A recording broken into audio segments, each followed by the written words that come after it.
pour ce premier face-à-face de la matinée. On va parler de cette transition énergétique qui inspire les entreprises et les investisseurs qui voient là une source d'innovation considérable, mais vont-elles toutes dans le sens de la transition énergétique? Sont-elles suffisantes pour l'accélérer? Faut-il compter sur les aides publiques pour les développer? Comment, pour les acteurs du secteur, passer de l'expérimentation au déploiement de ces innovations? À ces questions et à d'autres, on va tenter d'y répondre maintenant avec François Lévesque qui va me rejoindre maintenant, professeur d'économie à l'École des Mines de Paris et senior advisor chez Deloitte. Bonjour. Bonjour. Et puis Philippe Vier qui est directeur adjoint Utilities pour Capgemini et qui a notamment contribué au pilotage de l'Observatoire mondial des marchés de l'énergie. Bonjour à tous les deux, merci de vous prêter à ce jeu donc, du face-à-face pendant 25-30 minutes. On doit rattraper un peu le temps, je suis navré. Philippe Vier, on va commencer peut-être avec vous. Pour commencer assez globalement par poser le cadre économique auquel correspondent finalement les sujets que pose cette transition énergétique, si vous voulez bien. Vous avez les micros. Alors, je suis équipé. Alors, cette question, elle est extrêmement importante. Hein, la transition énergétique est-elle un accélérateur d'innovation? Alors on parle de quoi? On parle des renouvelables, on l'a vu. On parle aussi de la décarbonation des moyens de production existants, la capture du carbone et son stockage. On parle du stockage et on sait que c'est absolument clé pour le développement de la décarbonation de l'économie. On parle de l'impact sur les réseaux et des smart grids. On parle de l'efficacité énergétique, on parle de la flexibilité de la demande, on parle de l'électrification des usages. Voilà les sujets et j'en oublie certainement, il y en a d'autres. Alors en termes économiques, qu'est-ce que ça pèse? Quels ont été les investissements? D'abord, il faut regarder que dans le monde entier, en 2016, 55% des moyens de production qui ont été ajoutés sont des moyens renouvelables en termes de capacité. Depuis 2004, en Europe, on a investi 900 milliards d'euros sur le développement des renouvelables, avec des subventions publiques et puis avec l'intervention des acteurs privés. En 2011, on était à 124 milliards de dollars en Europe, on est aujourd'hui à 58 milliards de dollars, mais avec 58 milliards, on fait plus en termes de production ajoutée qu'avec les 121 milliards qu'on faisait en 2011. En France, les analystes nous parlent de 3,6 milliards de dollars pour les renouvelables. Le chiffre mondial, qui est intéressant parce que c'est la base, l'innovation, elle n'est pas que française, même si on est un acteur très important. C'est 242 milliards de dollars chaque année, enfin en 2016 en tout cas, pour le renouvelable. Sur le stockage, on se dit que c'est un enjeu majeur et en même temps, moi je voudrais mettre en relation le fait que l'Europe prévoit d'investir 2,6 milliards de dollars, ce qui n'est pas énorme par rapport à cet enjeu majeur. L'investissement vient beaucoup des producteurs de batteries, vient beaucoup des constructeurs d'automobiles. Sur les réseaux, on parle d'un investissement en France de 5 à 6 milliards d'euros chaque année. Donc ça donne une ampleur, les smart grids. Les programmes qui ont aidé à tout ça, les investissements d'avenir, 3,4 milliards d'euros ont été consacrés, 2,3 milliards pour la première période 2010-2015, 1,1 milliard pour la période 2015-2020, et ça correspond à 10 milliards d'euros de projets cofinancés. Et on entendait tout à l'heure la ministre avec un renforcement des investissements d'avenir pour l'énergie. Le programme Horizon 2020 en Europe, c'est 6 milliards d'euros par an pour l'énergie. Et puis après, il faut regarder qu'est-ce que ça signifie en termes d'emploi. On le disait tout à l'heure, 800 000 emplois à l'horizon 2050 en France, 300 ou 400 000 à l'horizon 2030. Au plan mondial, c'est 24 millions d'emplois. Dont 10 millions qui ont déjà été créés aujourd'hui. Voilà, tout ça, ça crée un espace... Beaucoup de chiffres, et tout ça, ça crée un espace économique évident. Quand on parle de centaines de milliards d'euros ou de dollars par an, il y a un espace économique. Donc c'est un cadre économique et un champ pour l'innovation. Il y a un espace économique. François Lévesque, l'innovation, c'est devenu un vecteur de compétition pour tous les acteurs. Est-ce que pour autant, la transition énergétique en est l'unique moteur ? Alors, l'unique moteur, non. Et je pense qu'il faut garder en tête, parce que c'est une caractéristique du développement économique depuis une quarantaine d'années, c'est l'accélération de l'innovation dans tous les secteurs, dans toutes les industries. Et bien évidemment, on pense immédiatement au numérique. Et donc, il n'y a pas, de ce point de vue-là, il est important de souligner que l'innovation liée à la transition énergétique est fait partie de cette vague absolument incroyable de l'accélération de l'innovation. Et pourquoi c'est important de le rappeler? Parce que les innovations sont des biens complémentaires. C'est-à-dire que souvent, vous n'allez pouvoir innover parce qu'il y a eu une innovation précédente. Si vous sortez votre téléphone portable, eh bien, si vous êtes un développeur, vous voulez faire une nouvelle application, eh bien, vous n'avez pas besoin de réinventer un système d'exploitation parce qu'il est déjà dans votre téléphone. Vous n'avez pas besoin d'inventer un gyroscope parce qu'il y en a un. Il y a déjà un accéléromètre. Il y a déjà des cartes. Donc, vous pouvez... Les innovations sont des biens complémentaires. C'est ce que soulignent les économistes. Et donc... Et si très concrètement, prenez la digitalisation, l'atteinte à moindre coût d'objectifs de réduction de carbone, eh bien, va être favorisée par la digitalisation parce que, en termes d'efficacité énergétique, les innovations en matière d'efficacité énergétique, eh bien, vont être complémentaires ou en tout cas sont complétées par les innovations dans le monde digital. C'est ça, c'est que les accélérations dans le domaine de l'énergie se font aussi grâce à des innovations dans d'autres domaines, c'est ça? Voilà, et l'accélération dans le domaine de l'énergie bénéficie de l'accélération dans les autres domaines, absolument. Il y a quand même une particularité des innovations liées à la transition énergétique, c'est qu'elles sont poussées par les politiques publiques. Lorsque vous êtes en cours devant des élèves, comme moi cet après-midi à l'école des mines, eh bien, lorsque vous parlez d'innovation, vous parlez bien sûr du téléphone portable et des choses comme ça, ou des plateformes. Et là, vous avez des innovations qui ont été tirées par les initiatives privées. Dans le domaine de la transition énergétique, les innovations sont principalement tirées par les politiques publiques. Et ça change un peu les choses, et notamment parce qu'il y a des groupes d'intérêts qui ont des intérêts différents et qui cherchent à agir sur les politiques publiques. Est-ce que vous diriez plus globalement que la concurrence aujourd'hui par l'innovation est devenue plus importante que la concurrence par les prix? Absolument, c'est-à-dire la concurrence, il y a plein de formes de concurrence différentes. La forme que vous avez appris dans vos manuels il y a bien longtemps, peut-être pour certains d'entre vous, c'est... Même si on n'ira pas tous dans l'EHPAD, enfin on ira sans doute tous dans les EHPAD, mais on n'a pas encore 75 ans, comme disait l'interlocuteur. On a compris que ça dépendait où on habitait. Voilà, précédent. Donc les innovations sur le prix sont assez classiques. Je vais avoir une meilleure part de marché parce que j'ai un prix plus favorable que je propose aux consommateurs. Mais aujourd'hui, on est passé où la forme de la concurrence quasiment dominante, ou en tout cas qui a le plus d'effet sur l'économie, c'est la concurrence par l'innovation. C'est être celui qui propose un produit nouveau, c'est celui qui propose un modèle d'affaires nouveau et qui est le premier à le faire, puisqu'il y a un avantage souvent au premier, qui va obtenir un avantage concurrentiel et évidemment emporter sur ses concurrents. Philippe Vier, quel exemple ou j'allais dire évidence vous pourriez finalement nous donner pour nous montrer que, et pour répondre positivement à cette question, oui, l'innovation est un accélérateur de la transition énergétique? Alors, d'abord, je vais répondre oui, effectivement, à cette question et je vais essayer de vous montrer un certain nombre d'évidences. La première évidence, elle est économique. Prenons par exemple le prix de production du mégawattheure solaire photovoltaïque. Il a baissé de 85% entre 2009 et 2016. Une accélération de compétitivité. L'éolien est aujourd'hui quasiment compétitif avec le nucléaire existant. On ne parle pas du nouveau nucléaire, il est plus compétitif d'ores et déjà, l'éolien onshore, que le nouveau nucléaire. Donc véritablement, il y a eu des gains de compétitivité de ces énergies renouvelables. Ensuite, ces innovations, elles ont été amenées d'abord par des équipementiers, compte tenu de la taille des marchés, qui ont délocalisé certaines productions dans des pays à bas coût et qui ont profité des innovations technologiques. Alors, je vous prie de m'excuser à l'avance, je vais vous citer un certain nombre de choses, vous m'arrêterez quand ce sera un peu fatigant, mais il y a eu énormément de choses. Prenons l'éolien, agrandissement et meilleure puissance des mâts. Les pales et le load factor associé qui ont beaucoup évolué, la capacité à piloter les vents, à savoir à la fois où on met les éoliennes, le micro-seating, et de s'adapter en permanence. Vous savez qu'il y a une rotation des turbines, à savoir en permanence s'adapter de façon prévisible au couloir de vent. L'électronique de puissance pour servir les réseaux, toutes les turbines qui sont de plus en plus adaptables. Demain peut-être une turbine sans pale. Ce qui serait un grand progrès dans l'acceptabilité de l'éolien. Les technologies d'Arimar offshore. Bon, voilà, j'arrête là pour l'éolien. Et j'en ai oublié et je prie ceux qui les développent de m'en excuser. Sur le solaire intégré au bâti. Demain, on construit des bâtiments et le solaire vient naturellement s'intégrer au bâti.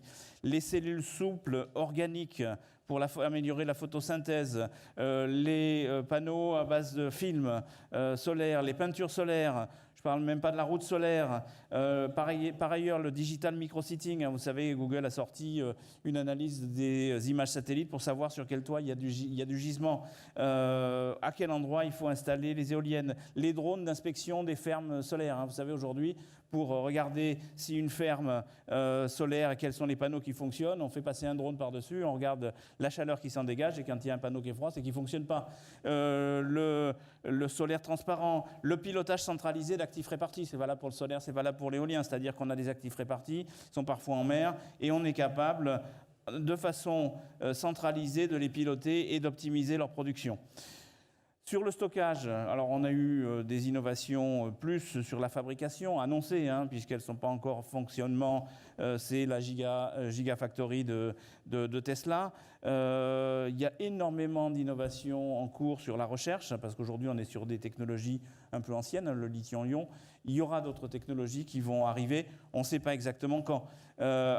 Juste sur le stockage, est-ce que ces coûts additionnels de stockage aujourd'hui qui ne sont pas neutres peuvent peser globalement sur les innovations? Il faut parler des coûts additionnels de stockage et quand on a une énergie qui est peu chère, une électricité qui est peu chère comme c'est le cas en France, ce n'est pas compétitif. En Allemagne ou en Italie où l'énergie est plus chère, ça commence déjà le package solaire plus stockage à être compétitif. Et puis il faut tenir compte aussi des coûts additionnels des réseaux et donc de l'impact que ça a sur le développement des smart grids. Si on prend les smart grids, il y a eu pas mal d'évolutions sur les smart grids. 80% des investissements sur les réseaux sont des investissements sur le smart. Smart Network Management pour 34%. Demand Side Management, Olivier Beau était à cette place tout à l'heure, je le salue, 25% sur le Demand Side Management et puis sur l'intégration des renouvelables, 22%. Et on dit communément qu'il y a un coût additionnel du réseau quand on met des actifs renouvelables de façon massive de 15 à 40%, mais même avec ce coût additionnel, les énergies renouvelables deviennent compétitives. Philippe Vier, François Lévesque disait que, effectivement, est confirmé par ces exemples, la transition énergétique est accélérateur d'innovation. Est-ce que pour autant ces innovations vont toutes dans le sens de la transition énergétique? Ma réponse est presque dans la question. Ouais. Non, bien sûr, on peut citer le gaz de schiste qui n'a pas été tiré par les politiques de changement climatique et la nécessité de mettre en place une transition énergétique. Évidemment, je voudrais aussi peut-être préciser quand même le vocabulaire. Il faut distinguer l'innovation de la R&D et de l'adoption. Donc il y a la R&D, et donc là avec un très grand contenu technique. L'innovation, c'est ce qui va jusqu'au marché, et vous avez des innovations avec des contenus techniques très faibles, avec très peu de R&D avant. Et puis vous avez l'adoption. Alors pourquoi l'adoption, c'est important ? L'adoption, c'est important parce que dans la réussite économique, dans le développement économique, il faut aussi des entreprises qui soient des adopteurs de la technologie pour obtenir les gains de productivité. Et d'autre part, l'adoption des technologies, c'est important parce que pour un économiste, il y a une évidence, mais qui peut choquer peut-être les non-économistes. L'évidence, c'est qu'une technologie n'est pas choisie parce qu'elle est plus efficace. Une technologie devient plus efficace parce qu'elle a été choisie.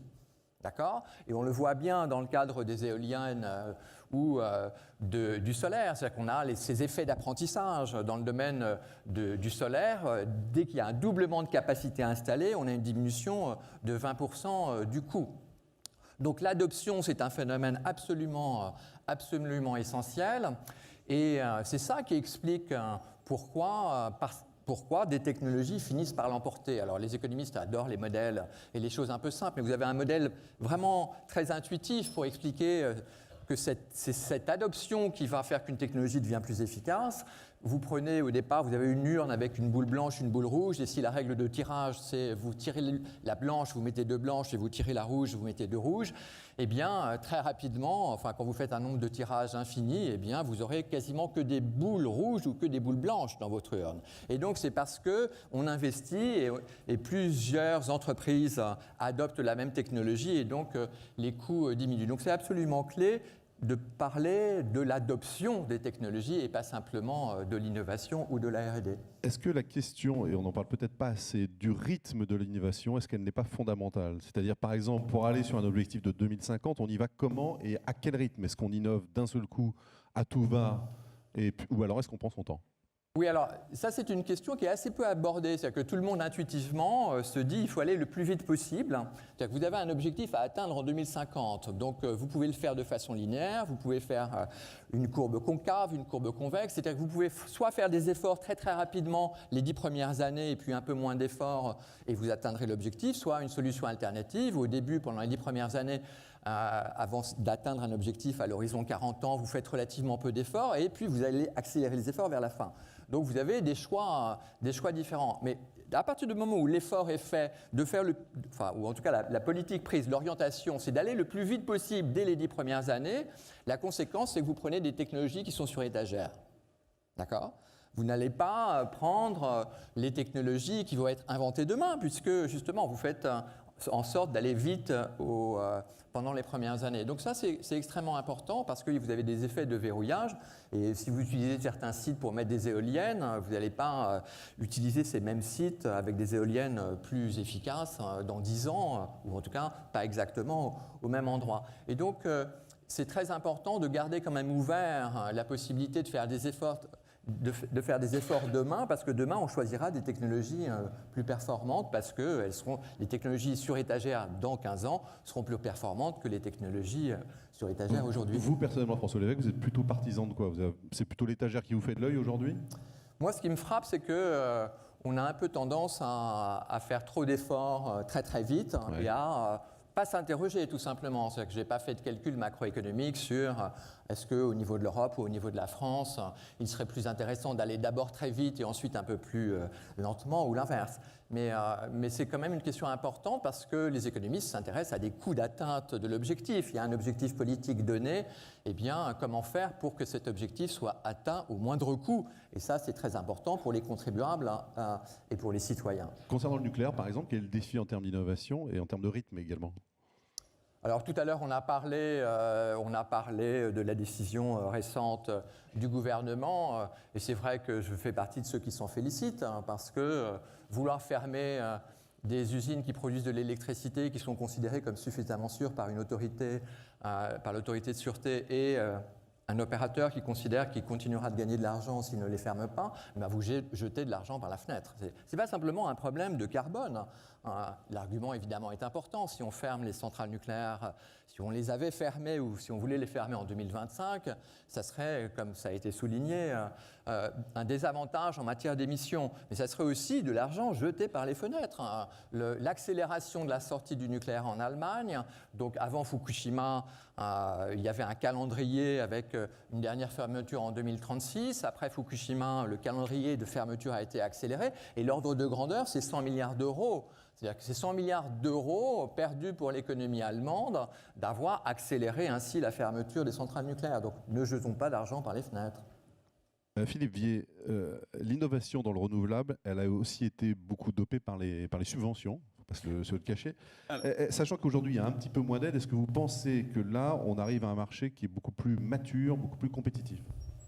Alors, la première chose que je voulais préciser, c'est que dans notre observatoire mondial, que vous avez eu la gentillesse de citer, que vous pouvez accéder capgemini.com/WEMO, WIMO, World Energy Markets Observatory, capgemini.com/WIMO. Vous trouvez ce panorama sur la réduction des coûts, la compétitivité des renouvelables, l'impact qu'ont eu les différentes subventions sur le prix de l'électricité, prix pour le client résidentiel, prix pour le client industriel. Vous trouvez tout ça.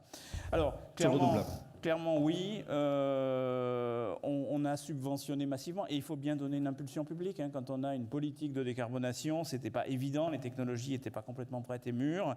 Il y a eu ces subventions, on a vu l'effet qu'elles ont eu dans l'accélération et aujourd'hui, demain matin, peut-être, ça dépend des géographies, on se trouve devant des moyens de production à la fois décarbonés et vraiment compétitifs.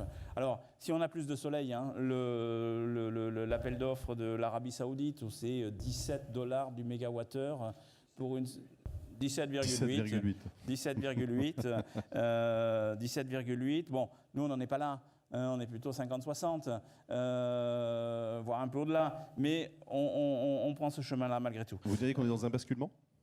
Je pense qu'on est dans un basculement. Ça fait des années qu'on observe ça, à travers notre observatoire justement. On était sceptiques, on a été attentifs depuis 2 ou 3 ans. Et là, cette année, pour la première fois dans nos conclusions, on dit ça y est, c'est le déferlement des renouvelables. Et encore une fois, la preuve, c'est 55% des moyens de production qui sont aujourd'hui mis en œuvre, nouveaux, sont des moyens de production majoritairement éoliens et solaires dans le monde. Et est-ce que toutes les sources de renouvelables vont suivre le même chemin de compétitivité ? Pas forcément, ça dépend des géographies. Si vous êtes en Indonésie, c'est la géothermie. Si vous êtes dans des pays ensoleillés, c'est le solaire. Si vous avez du terrain, aux États-Unis ou au Canada, il y a beaucoup de terrain. Vous pouvez mettre des fermes éoliennes onshore qui ne gênent personne, qui n'auront pas d'opposants, et au contraire qui vont servir des communautés qui vont être à proximité sans qu'on ait besoin de construire des moyens de transport ou de distribution très très importants. Ça dépend vraiment des endroits. Globalement, le panier va s'équilibrer et ces technologies vont se développer massivement. Est-ce que la question de l'acceptabilité, justement, de certains renouvelables ne freine pas non plus l'investissement ? Alors, clairement si, notamment en Europe, l'acceptabilité de l'éolien onshore est une vraie question. Alors, on avait c'est 8, le moyen, en dehors de l'hydraulique amortie, c'est le moyen, avec le nucléaire en France, le plus compétitif. Mais il y a beaucoup d'opposition. Et sur l'éolien offshore, on n'est pas encore dans des compétitivités ou dans des prix, même si on a cité des baisses très significatives aussi. Qu'en Europe, par exemple, ce sont des questions qu'on peut se poser, on a les surfaces disponibles pour développer le photovoltaïque à une échelle suffisamment compétitive. Alors, on a des surfaces disponibles. Après, de façon suffisante, non. C'est-à-dire, on ne peut pas faire comme les Américains. Ayez en tête que Google, pour ses propres besoins, a fait construire 2,4 gigawatts de photovoltaïque dans les déserts du Nevada ou de l'Utah. Et d'ailleurs, ils ont fait changer les régulations de ces États en disant je m'installe ici si les conditions régulatoires sont favorables. Il y a eu une souplesse des régulateurs. On a quand même de la surface suffisante pour construire ces moyens, mais elle n'est pas illimitée. Et il va falloir trouver, par exemple, si on pouvait faire des éoliennes sans pales, on aurait probablement plus d'acceptabilité que les éoliennes avec pales. Un autre point sur la réglementation. Est-ce qu'elle freine aujourd'hui l'innovation ? Est-ce qu'elle borde trop ? Elle cadre trop ? Ou est-ce qu'elle est suffisamment souple désormais pour permettre des investissements et une innovation libérée ? Alors, la vraie question, je pense, elle a été introduite par la ministre tout à l'heure, ce matin, c'est la prévisibilité. Parce que ce sont des activités qui sont intensives en investissement, en CAPEX, et donc tous les acteurs, pour se lancer, aujourd'hui c'est une question d'acteurs privés, autant que d'acteurs publics et de subventions, il faut cette prévisibilité, et elle n'est pas à l'échelle d'une mandature, elle est à beaucoup plus long terme. Donc des plans de développement qui soient clairs et avec des régulations qui la favorisent. On voit qu'il y a un débat en ce moment sur la régulation de l'autoconsommation en France, et c'est un très bon débat à avoir pour définir des règles qui conviendront à tout le monde et qui permettront de développer ce moyen qui sera à l'évidence un des moyens prédominants demain. Pourquoi ? Parce que les clients non seulement ont envie de participer au débat, ils sont de plus en plus actifs, ils deviennent producteurs, ils deviennent acteurs de flexibilité, mais ils ont aussi envie d'avoir l'énergie locale. Je veux acheter l'énergie du fermier qui est de l'autre côté de la route. C'est cette énergie que je veux. Je sais qu'elle est verte et par ailleurs, c'est celle-là que je veux. Donc la régulation, oui, il faut qu'elle évolue et il faut que les régulateurs soient souples dans des cadres pérennes. François Lévesque, un marché électrique à 80% renouvelable, ça ressemblerait à quoi pour vous ? Ça ressemblerait à quoi ? Ça ressemblerait à un marché où il faut à la fois rémunérer l'électricité et la capacité, c'est-à-dire il faut mettre en place un système qui fasse, parce que les énergies sont intermittentes, donc sauf à un horizon lointain où on a un stockage à un coût raisonnable, si vous avez une pénétration massive des énergies renouvelables, eh bien, il vous faut des centrales qui soient prêtes à produire s'il n'y a pas de soleil ou si le vent ne souffle pas suffisamment fort. Donc il faut des mécanismes, et c'est ce qui est en train d'être mis en place, des mécanismes de capacité pour qu'il y ait une rémunération qui ne soit pas des producteurs, qui ne soit pas uniquement une rémunération de la production électrique. Mais de façon générale aussi, on réussira la transition au moindre coût si on a des bonnes règles, notamment sur le marché de gros en Europe, sur les marchés de gros de l'électricité. J'ai écrit récemment un article qui s'appelle la déglingue des marchés d'électricité de gros. Donc, bon, ils sont déglingués et donc il faut mettre en place des règles pour faire en sorte que eh bien, les énergies renouvelables n'entrent pas en priorité, qu'elles soient intégrées au marché, que les mécanismes de subvention des énergies renouvelables se fassent sur le kilowatt et pas sur le kilowattheure, parce que justement les renouvelables, il faut les subventionner pour avoir les effets d'apprentissage, et les effets d'apprentissage, c'est sur des kilowatts et pas sur du kilowattheure. Donc il y a toute une série d'initiatives pour améliorer le fonctionnement des marchés de gros et les règles des marchés de gros, et ça participe aussi à une réduction des coûts d'atteinte de la transition énergétique quand les marchés marchent mieux. On va commencer à toucher la thématique de la table ronde suivante. L'innovation, ça se gère comment? Donc, comment innover aujourd'hui pour être beaucoup plus efficace pour tous les acteurs en France? Philippe Vier, est-ce qu'aujourd'hui, déjà globalement, est-ce que vous diriez que la France est un territoire d'innovation qu'on peut qualifier, allez, je vais dire de fort, au moins? Oui et non. Mais d'abord, permettez-moi de dire que ça fait plusieurs années qu'on convient sur la transformation des marchés, sur les règles de transformation des marchés. Le coût marginal, ça aboutit au fait que quand on a besoin d'un électron en plus à période de pointe, c'est la centrale charbon allemande qu'on va activer. Bon. Donc il faut réformer les règles de marché.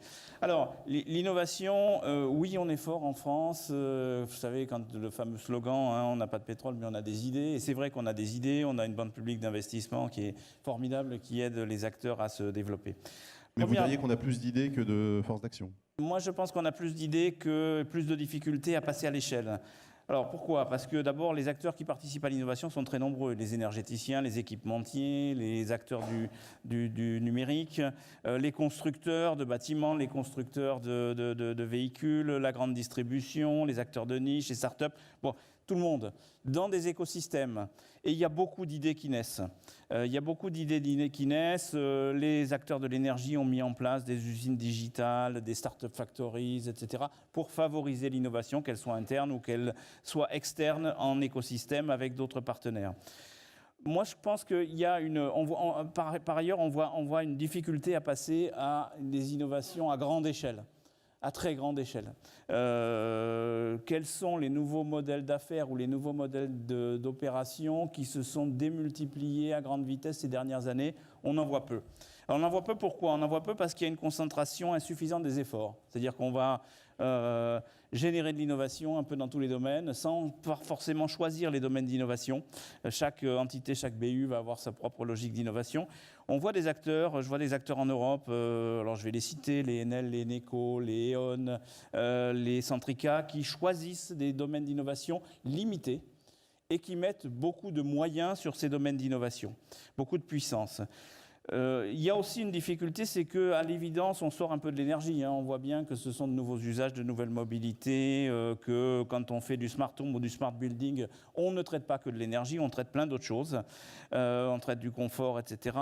Il y a aussi le fait que la connaissance et le centrage client sont un peu insuffisants. On est passé d'une logique d'abonné à une logique client, ça en a fait ce virage, mais on ne connaît pas encore suffisamment le client.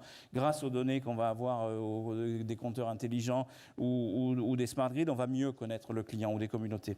Mais vous diriez en tout cas que l'innovation, pour qu'elle soit forte et efficace en France, elle nécessite des alliances et des écosystèmes. Elle nécessite des alliances, elle nécessite des écosystèmes, elle nécessite des choix clairs, elle nécessite une meilleure connaissance client, elle nécessite des efforts marketing. Il faut aller chercher l'endroit où le client va valoriser l'innovation. On sait tous qu'on n'a pas envie de payer pour ce dont on a besoin. Typiquement, le monitoring de consommation, on n'a pas envie de payer pour ça. On considère que c'est inclus avec l'électron ou la molécule. En revanche, on a envie de payer pour ce dont on a envie. Alors, il faut trouver ce dont les consommateurs, clients des énergéticiens ont envie. On a tous payé des fortunes pour un smartphone, alors qu'il y en avait d'autres qui faisaient le job. Et ils ont envie de quoi, Philippe Vier, selon vous? Excusez-moi. Ils ont envie de quoi, selon vous? Ben justement, c'est toute la recherche qu'on est en train de faire. Pas évident, ça dépend des marchés. Chaque client, alors il y a des segments de clients. Le client résidentiel n'a pas les mêmes besoins que le petit professionnel, que le grand industriel, premièrement. Deuxièmement, ils ont envie d'énergie verte, et ils le disent. Ils ont envie d'énergie locale. Ils le disent aussi, ils ont envie d'un bon service client, ils ont envie de services complémentaires, mais il faut les trouver. Les services qu'on va développer aux Pays-Bas ne seront pas les mêmes que ceux qu'on va développer en France, en Allemagne ou en Suisse. il va falloir trouver les marchés et pour ça, il va falloir se concentrer sur le client. François Lévesque, une ou deux questions encore pour terminer, parce qu'on a pris déjà un peu de retard. Comment valoriser aujourd'hui l'innovation pour le secteur français ? Valoriser l'innovation, il y a vraiment ces deux volets. Il y a d'une part, et on en a beaucoup parlé ce matin et on continue d'en parler, c'est clé, c'est réduire le coût d'atteinte de l'objectif, réduire le coût de la transition énergétique. Donc ça, c'est important et les innovations participent à la réduction de ce coût d'atteinte des objectifs de transition énergétique. Mais le second volet, c'est de faire en sorte que les innovations liées à la transition énergétique permettent des gains de productivité, permettent de la création de valeur, permettent d'augmenter la croissance économique en France et de façon générale en Europe. Et ce volet est assez dissocié du premier volet, c'est-à-dire vous pouvez atteindre à moindre coût en important de l'étranger, de Chine, un certain nombre d'équipements et les consommateurs, ou en tout cas ceux qui subventionnent la transition énergétique, s'en trouveront mieux et le coût d'atteinte de l'objectif sera réduit. Donc les deux volets ne vont pas forcément main dans la main et d'autre part, pour les entreprises qui innovent en liaison avec la transition énergétique, leur terrain de jeu n'est pas que la France, leur terrain de jeu c'est le monde. Ou en tout cas l'Europe, et la compétition technologique, la compétition en matière d'innovation liée à la transition énergétique est une compétition très dure. Et c'est cette compétition dans laquelle il faut s'inscrire. Et les entreprises, ce n'est pas tant accélérer l'innovation entendue comme accélérer la R&D. Pour les entreprises, ce qui est important, c'est qu'elles courent plus vite, qu'elles courent aussi vite que leurs concurrents en matière d'innovation et en matière de proposition de nouveaux produits, de nouveaux services aux consommateurs et de services au moindre coût. Une innovation qui se doit d'être protégée, parce qu'aujourd'hui les imitations sont extrêmement faciles. Est-ce qu'il n'est pas plus intéressant d'être le copieur que le copier ? Là, ça va dépendre du cas d'espèce. Il n'y a pas de réponse générale dans la mesure où il y a des innovations qui sont très faciles à copier ou à imiter. Il y a des pays qui respectent assez peu le droit du brevet. Donc pour les innovations qui sont très faciles à imiter, vous avez la protection juridique. Mais quand il y a des pays qui ne respectent pas ou de façon un peu laxiste la propriété intellectuelle, c'est compliqué. Mais effectivement, là encore, et il y a des débats parce que les innovations, elles doivent servir aussi aux pays qui doivent le plus, ou en tout cas qui doivent faire des efforts absolument fantastiques dans la réduction des émissions de carbone. Et donc les innovations, elles doivent servir à la Chine, les innovations, elles doivent servir à l'Inde, les innovations, elles doivent servir à des pays en développement, à des économies émergentes. Et il y a le débat de ces innovations, les innovations liées à la transition énergétique. Les économètres ont montré à partir de données que les pays les plus innovants mesurés par le nombre de brevets, ce sont les États-Unis et l'Allemagne. Et la France étant d'ailleurs assez loin derrière. Donc vous avez des pays qui innovent le plus mesurés par les brevets, qui ne sont pas les pays où il faut faire beaucoup d'efforts. Enfin, aux États-Unis, il faut évidemment faire beaucoup d'efforts. Mais ce que je veux dire par là, c'est qu'il y a ce débat sur nous, les économies émergentes, est-ce qu'on ne devrait pas avoir un accès privilégié aux innovations qui sont faites dans les pays développés pour nous aider aussi à atteindre nos objectifs au moindre coût. On a tous accès, si vous me permettez, à ces innovations dans la Silicon Valley ou dans les autres territoires d'innovation. Aujourd'hui, c'est facile d'aller s'installer là-bas, d'aller regarder les innovations. C'est moins facile de passer à l'échelle. Juste trois mots pour conclure, 3 recommandations.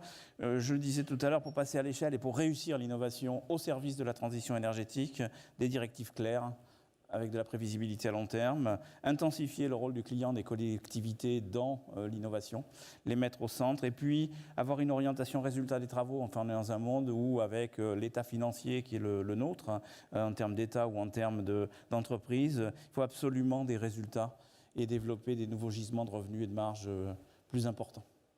Merci messieurs pour cette sorte d'introduction finalement à la table ronde maintenant qui va suivre. Arnaud va nous rejoindre pour prendre en main cette nouvelle table ronde, ce grand débat autour de l'innovation, de la mutation, de l'adaptation, et on va voir maintenant comment les acteurs gèrent ce changement. Merci. Philippe Bier et François Lévesque. Merci à tous les deux.